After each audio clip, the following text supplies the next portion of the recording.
All right, everyone, a good and a happy Thursday. King 5 Meteorologist Adam Claibon here with you on a day that did not completely clear out. We did see some sun breaks, and for those of us who are farther north, we did see a lot more sunshine today, and for the rest of us south, we do expect to have a lot more of that sun around as we end off the work week on Friday. So we're going to talk more about that and show you kind of the setup here as we head over the next few days and what's going to lead to the warm up and the brighter conditions here as we head on into the weekend and possibly into the start of next work week. Some changes, maybe a little rain in the forecast, but we'll get into that here in a second. First, let's show you what's happening across the nation, and you can see that we do have this stream of clouds and rain that is heading up across parts of the Midwest, heading up into more of the plains as well as even into the Great Lakes. All of this helping to draw up milder or really warmer air up to those parts. It's getting really humid on that side of the country. For us, back over this way, well, this is what's going on. We have this area of low pressure that's been spinning across parts of the northern Rockies and helping to reduce some of that active weather across Montana, Idaho, down into Wyoming. While for us, we're going to be awaiting an area of high pressure. That's going to be moving in, and that's off to our west here across parts of the Pacific. So that's going to continue to remain over there for the time being. And since it is going to be a little off towards the west, we are going to see a bit more of that north and northeasterly flow, which will not really lead to a big warm up, but we get enough sunshine that it is going to lead to some of one. And we'll clear out tonight. So with that, we'll expect to have morning clouds and patchy areas of fog into the start of your day on Friday. But the afternoon should be pretty nice and decent heading into the day for tomorrow. Warming trend on the way for us as we head on into Friday, Saturday, and Sunday. All expected to be well into the 60s. Could be a few showers around. Again, that's been the bit of a change in the forecast, a little bit of a fly in the ointment per se, as we head on into Sunday's forecast, possibly too, even into Monday. So check out your 7-day forecast. Not completely dry, but those few showers that we're expecting, Sunday will be for areas primarily near and south of Seattle, and then for the day on Monday kind of spreads out a little more, but again, a very low chance of seeing that rain, and then drying out with more of a mixture of sun and clouds as temperatures remain warm, getting up near 70 by the time we head on into the middle part of next work week. Out this way towards Westport, trying to clear out. You can see that sun bleeding through the clouds and reflecting off of the water there, while Paulsville, yeah, it's been happening, been a bit more cloudy up here, and so really haven't been seeing as much of that sunshine as what we have liked to have seen.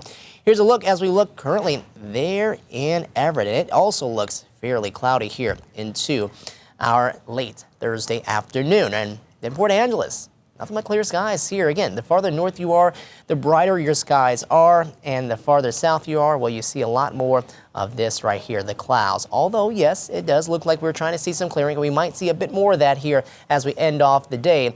Do expect a lot more of the clouds for areas that are south, really, of Snohomish County.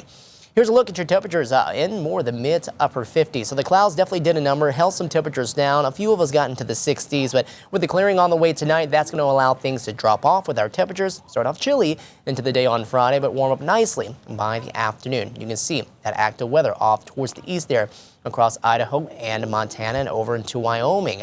Off to our west, we have that ridge of high pressure that's going to be eventually building into the region. So once we look at Futurecast here, you'll kind of see how all of this is still coming together. You can still see some of that northerly flow across the eastern side of the state, while we get a little bit of a northeasterly flow to develop here as we head on to Friday. A little more of an easterly wind will allow things to warm up just a bit more as an offshore wind, so we are going to get things to warm up quite nicely with less of the cloud coverage in place as we head on into that time. But we are going to start off with some patchy areas of fog. Not expecting this to be a widespread issue, but you can see some of that right around here, that milky shading that you see across parts of mainly central and south sound, and also seeing some of that across parts of southwest interior and out towards the south coast.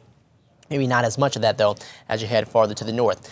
It all completely disappears by the afternoon. We'll see things stay clear into tomorrow evening and tomorrow night, and then into our day on Saturday. Kind of a similar start to our day there with more sunshine. And then you can see as we head on into more of the day on Sunday, we start to get some of that moisture trying to return to the area.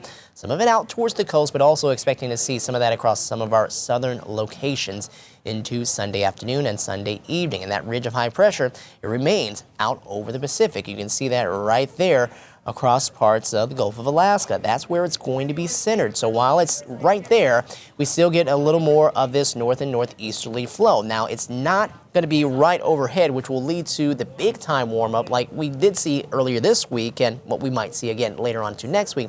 But it is going to be close enough to really bring its influence and keep things pretty quiet. But you can see just off towards the east there that we are noticing that area of low pressure, that trough, that's getting a bit closer, and that's kind of indicated by some of the darker colors that you see right there with the greens as well as some of the blues. That's making its way closer to the area, and that's why we do see a chance of some showers as that finds its way closer to us heading on into Sunday before that departs out of here and things do start to build back up with that ridge. And you can see that at that time we're seeing it more overhead over across parts of BC and over us here across areas of the west coast. So that ridge axis is right overhead, and so that's really going to help with the warm-up that we'll see heading on into that point in time. So next few days, mid to upper 60s. Normal high, 61, so we're still above average. And then we get up into the upper 60s and lower 70s by next Wednesday and Thursday. And again, back to those rain chances. Let's kind of show you how that all comes together.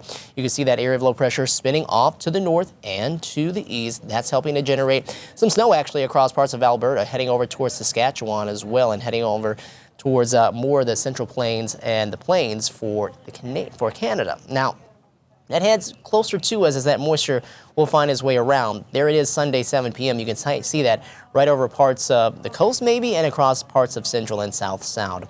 Then that disappears. We head on into the day on Monday. Kind of a similar story. Again, a bit more widespread, but it comes up, flares up, and then it dies off during the overnight hours. And then we'll kind of lose those chances as we head on into Tuesday, and then definitely by Wednesday. Overnight temperatures falling in between those low to mid 40s, some upper 30s too, with the clearer skies down around Shelton, Olympia, and in Chehalis, all the way down to 39 too, getting over towards Quileute. And then highs tomorrow, 64 around Bellingham, 59 at Orcas Island. We'll top off in the mid-60s around Marysville, Coupeville, up to 58 degrees. Lower to mid-60s around Paulsville, Bainbridge Island, over towards Issaquah, Maple Valley, up to 64 degrees. And we'll get up to 65 over towards Auburn. And then farther south here, you can see more mid-60s around Tacoma, Puyallup, and over towards Olympia, with more of those mid-60s from Tenino down to Castle Rock, Longview, over towards the Ocean Park, the coast there for you. Low 60s with upper 50s around Nia Bay. Port Angeles at 59, Sequim up to 60 degrees in Quilcene, hitting 60 as well. Here's your 7-day forecast. We'll keep the 60s around for quite some time for us. Just expect to see some of those extra clouds, especially once we head into the day on Sunday and also for the day on Monday with that chance of rain that could pop up for at least a few of us heading on into those next couple of afternoons. But for many of us, we're just talking about dry and generally sunny weather with very warm conditions that will be ahead with temperatures that are expected to be above average. Okay, everyone, well, enjoy the rest of your tremendous Thursday night, and we'll talk to you soon.